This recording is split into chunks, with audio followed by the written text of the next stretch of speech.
Warning, censorship. Warning, censorship. Warning, censorship. Welcome back. Well, it's no surprise that Erin OTooles has ordered mere party members to shut up on the question of global warming, because after all, Erin OTooles ordered Pierre Poilievre out of the position of finance critic, and he outright threw Derek Sloan, the member of parliament for Hastings, Lennox, and Addington, and a leadership rival, out of the party on the flimsiest pretext. Well, that same Derek Sloan was reported to have dominated the policy convention, at least in terms of the votes, and he joins us now via Skype from his riding of Belleville, Ontario. Derek, welcome back to the program. It's nice to have you here. What do you make of the policy convention that the party just held? It was a virtual convention, so I don't really know what that's like. Was it a success, and what was your role in it? Yeah, that's a good question. I sent out an email to my supporters doing a post-convention recap, and I said that we sort of accomplished three things. We accomplished passing a lot of good policies, preventing a lot of bad policies from being passed, and also catching the party cheating in sort of broad daylight. And fourthly, I said three things, but I just thought of a fourth. The fourth thing is that we forced Erin OTooles to show his true colors, which is basically he doesn't care what the base says. He's going to do it his way. So I think all of those things were accomplished, and I can talk about any of those with you if you'd like. Yeah, well, now, first of all, tell me, you yourself would not have been a delegate because I guess you were extirpated from not just the caucus, but from the party itself, am I right? Did they remove your party membership so you yourself could not participate? Is that right? So they did remove my membership. My wife was actually a voting delegate, but I was not technically present at the convention. Right. And when you say we, you speak in the first person plural. Who was your team? When you say we enacted good policies, we stopped bad policies, who's the rest of them? Well, good true blue conservatives across the country. I had been organizing for several months leading into the convention. We don't know exact numbers, but we think somewhere between 40 to 50% of delegates were, Derek Sloan supporters or true blue conservatives. And we did a pretty good job.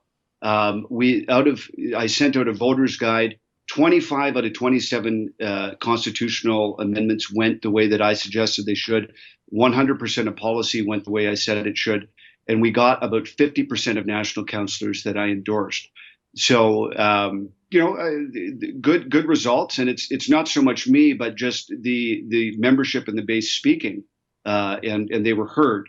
Now, there were some things the party did that were basically cheating, but with what we were able to do, we did well. Well, it sounds like it with those stats you've said, but let me ask you, what is the game plan? If you have been kicked out of the caucus, and if you've been kicked out of the party, sounds like your wife is still in the party. But if I understand what you've told me, that means you will not be able to run for re-election as a conservative. You may have allies or like-minded people on the inside, but what is your mission if you are blocked from being part of the Erin OTooles team? It sounds like you don't really want to be part of a team that is policy-wise and otherwise conduct-wise contrary to your views. I mean, it sounds like the two of you are in a feud of sorts, but he is the leader. So what do you do if you're on the outs? Well, I'm focusing right now on being the best member of parliament that I can be, and I'm working on certain initiatives. I'm able to ask the government basically anything I want without anybody breathing down my neck. It's possible that some of my friends on the inside will raise the question at National Council again with respect to me. I'm not that worried about that right now. I'm just doing everything I can to do what members of parliament are supposed to do, which is raise issues and debate real questions. Now, let me ask you about your district association. I think they're called EDAs. When I was young, they were called riding associations. It's basically the local board of directors for the party. Their job is to raise money, select a candidate, and then provide volunteer labor. I understand that the party took steps to dissolve or to otherwise challenge your board. Can you give me an update on that? Is that an accurate report? And if so, what happened? So that is an accurate report. They sent them notice that they would be dissolved. Now there's a 60-day waiting period, and I think National Council of the party would have to sort of confirm that or ratify that, which they have not yet done. Basically, my riding EDA was upset at what happened to me, and they asked the party for reasons as to why. They received none, and they pushed back a little bit more, and the party got sick of it and pulled the plug on them, which is pretty unprecedented for people who follow politics. Yeah, and those are I used to use the phrase grass tops. This is the grassroots, but the grass tops. These are the opinion leaders, the volunteer coordinators. These are the folks who would put in 40-hour volunteer weeks, 50-hour volunteer weeks during an election. It's terrible that the party is quarreling with itself in that way. Let me ask you, do you plan on running in the next election, perhaps as an independent or an independent conservative or something like that? Are you going to run again, even though you won't have the party banner? Well, I haven't made any official announcements, but I have said that I'm not going anywhere. I'm just getting started. So I'll let people read into that what they will. But listen, I got into politics to fight for the values I've been fighting for. And I'm not going anywhere, and I'm not going quietly out into the night. Now, I have to tell you, I'm a little disappointed in Erin OTooles. I don't understand his war against you. Maybe it's a rivalry thing. I'm completely baffled by his demotion of Pierre Poilievre, even if he claims it's not a demotion. I note that Pierre Poilievre was not a speaker at the convention. At least he wasn't on the official schedule. Can you confirm that Pierre Poilievre, who I regard as a star of the party, can you confirm that he actually had no role in the convention? So I did not see him at the convention, no. I find that most curious. I mean, the guy, he can do the job. He's a great communicator. He's shown himself in the We Charity matter. He seems to have a good command of the finance file. I find that puzzling. Help me understand this. Put aside our story. I think Erin OTooles dismissed us in a baffling way also. He did an email interview with me about the China files. We published it. I think he was spooked by the media party reaction and he threw us under the bus. It felt odd. What he did to you felt odd. What he did to Pierre Poilievre feels odd. What he's doing on the climate file, it seems strange. I just don't get the plan. Is it just move the party to the left in the hope of wooing Ontario and Quebec? Is it that simple? I think it is that simple. I think there's also a lot of confusion within the ranks. I don't think that they necessarily know what they're doing on a day-to-day basis. But yeah, I think that general idea that they want to sort of be as, palatable, as bland as possible to not offend anybody. I think that is part of it for sure. When do you think we're going to have an election? And in your mind, what's your best guess of when the election will be called or when the election day will actually come? So obviously nobody knows, but my hunch is that it might be the fall. The fall. And I have a few reasons for saying that. Do you believe the polls right now? I from time to time refer to the poll aggregator that the CBC has. It's not their own polls. It's just they put all the polls on one page and then they've got a statistician trying to muddle out some sort of aggregate number. It suggests that the Liberals have like a 90% chance of winning and a very strong chance of a majority. They predict the Conservatives will actually lose more than a dozen seats, maybe 20. Is that your sense of how things are going?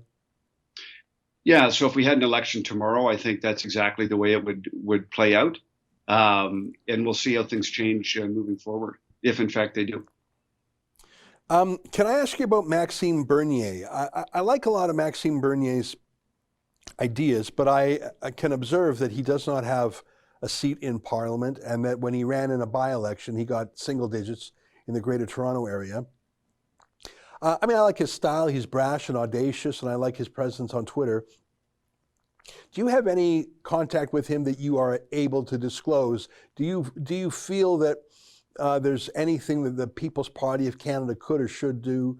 Do you have an opinion of them? Um, I mean, I like having them around, but I regard him almost like a pundit now. Is that the wrong approach? So I've been working with Maxime on the End the Lockdowns caucus. We've been together personally in the same room 3 times over the last couple of months. There are no sort of secret dialogues going on between us and joining the PPC. He's given me an open invitation. Right now, I'm focused on, kind of first sort of fighting my battle with the Conservatives, but now I'm focused on the parliamentary work that I have. I like him. I like a lot of the things that he says. And this is me as an outsider. It seems that they've had some difficulty gaining traction. I don't know why necessarily, but it does appear they've had some difficulty doing that. But listen, I wish him all the best, and I think the things he's doing are valuable things. Mm-hmm. You mentioned the Lockdown Caucus. We're familiar with some of the players involved there. Randy Hillier, we like his fighting style. There's others involved, including in Alberta. I have found it perplexing that not a single Conservative party, not a single opposition party in Canada at the federal or provincial level has had a sustained, principled critique of lockdowns in this country. That's my observation. Maybe you disagree with that. I look, by contrast, to the United States, where of the 50 states, you have a range of approaches. You have real anti-lockdown leaders like Ron DeSantis in Florida, Kristi Noem in South Dakota, and you have the other approach, Gavin Newsom in California, et cetera. So there's at least a spectrum of different points of view. Can you help me understand why we have such meek opposition to lockdowns and lockdownism and restrictions on travel and restrictions on civil liberties? I don't see any leadership at the party level. There's a few independents like you and Randy Hillier, but why is there no Conservatives fighting against this as there are in the States? It's a good question. I don't know. I think it comes down to cowardice and feeling that if they come out too early with this stuff, they're going to get punished in the polls. Oddly enough, we had an Opposition Day motion yesterday where the Conservatives were asking and demanding a plan within 20 days for the government to tell us, how they're going to open things up. And, I voted in favor of it. But listen, that came about 10 or 11 months too late. And if you actually watch the debate, there wasn't a lot of discussion about actual sort of scientific differences. And there's good science that people who are skeptical of lockdowns can point to. There's the Great Barrington Declaration. There's other things. None of that was raised by the Conservatives in the debate. I did my best to raise. I pointed out the issue with the PCR tests. I pointed out some other issues as well. But it's been anything that has come has been sort of too little, too late. There hasn't been a sustained approach. It hasn't come at the right time. So I don't know what to say. It's a failure of leadership, failure of courage. And I'm glad that the Conservatives are finally talking about it now, but it's too late. Yeah. One of the things at the federal level, I think that a lot of the lockdowns are coming at the provincial level, which is where a lot of the health jurisdictions are, and at the city level. At least that's how it looks to me when I think of Toronto or Calgary or Vancouver, BC, whatever. So I don't know exactly what levers there are at the federal level. I think travel, international travel and quarantines is a big one. Do you have any opinion about that? I learned recently that Israel and the United Arab Emirates, those are two different countries, fairly far apart, but they just signed a peace deal. They've had a travel bubble between them. So for quarantine purposes, they've removed the quarantine, but I thought that was very interesting. They obviously, both are very vaccinated places. They have a peace deal. They want to do well economically. So they made a bubble between them. I wonder if there's anything we could do to open up the travel border with the United States, which is our best friend, biggest ally, biggest commerce, source of tourism. I think our tourism industry, our travel industry is devastated. Do you have an opinion about the border, about these quarantine hotels, about the 14-day quarantine? Because I feel like we're under some sort of house arrest. Yeah, so I'll answer that. I just wanted to go back a little I do agree that the decision to lock down is provincial and potentially on a a health unit by health unit basis. But I feel that leadership has been lacking from the federal government. And even if all Justin Trudeau did was go out there and give straight goods to quell some of the unnecessary fear mongering that's going on out there, that would have done a load of good. I mean, imagine if he went out there and said, listen, guys, this is a serious situation that we're in, but just so you know, we're seeing that the bulk of fatalities are in seniors with multiple comorbidities. So if you're a 14-year-old in good health, you don't have to be shivering at home, worried about worried that you're going to die. This type of sort of leadership was lacking. Obviously, I have my issues with how different provinces have handled this, but on the federal file, I obviously don't see why people need to be quarantining at special hotels. They could quarantine just as well at home. I think we've just really failed to adopt the reality of this particular virus, which is basically that some people are particularly prone to this, but many are not. And every single sort of approach we've taken is sort of across the board. Whoever you are, it applies to you. And really, we needed sort of segmented, targeted approaches, and we're still not really seeing that. And if we had done that from the beginning, we could have had far fewer deaths in long-term care homes. I mean, we knew right off the bat that these people were far more susceptible. So we've done, far too much for most people and not nearly enough for our seniors. Yeah. So it's been a shame. You're being very generous with your time. I won't keep you too much longer, but there's one more thing I want to talk about the Conservative Party of Canada and Erin OToole in particular. I remember during the leadership race, there was some pressure on you from the caucus. You had said something criticizing Theresa Tam working for the World Health Organization. We believe the same thing, by the way. We don't understand how you can be loyal to the United Nations and sign a loyalty pledge and a non-disclosure agreement with them, which she did, and also serve as Canada's public health officer. That's an obvious conflict to us. But some folks were trying to drum me out of the caucus, if I recall. And Erin OToole actually stood up for you, or at least it appeared that way. He said he did. And he said, this is a sign I'm against cancel culture. And I thought that was a magnanimous move. That looked like he was a big man, that even reaching out to a rival. Now, as soon as he won, I think the mask slipped and he quickly revealed himself to be a cancel culture guy more than most. And so I note that in the convention and in his keynote speech, he never referred to cancel culture or freedom of speech. And I feel that both are critical issues for all Canadians, but especially Conservatives. I know that the very second bullet point in Stephen Guilbeault's mandate letter from Justin Trudeau is censorship of social media. I feel the pressure for that because we are social media. I think all Conservatives should care. Does the Conservative Party of Canada care? Do you care? What should they do? What could they do? What will you do? Talk a bit about this gaping hole in the federal party. Well, there certainly is a major issue with social media censorship. And if the Conservatives, had the fortitude, they would campaign on this, right? I mean, there's a mounting frustration with, the politically correct nature of these social media platforms and the deplatforming.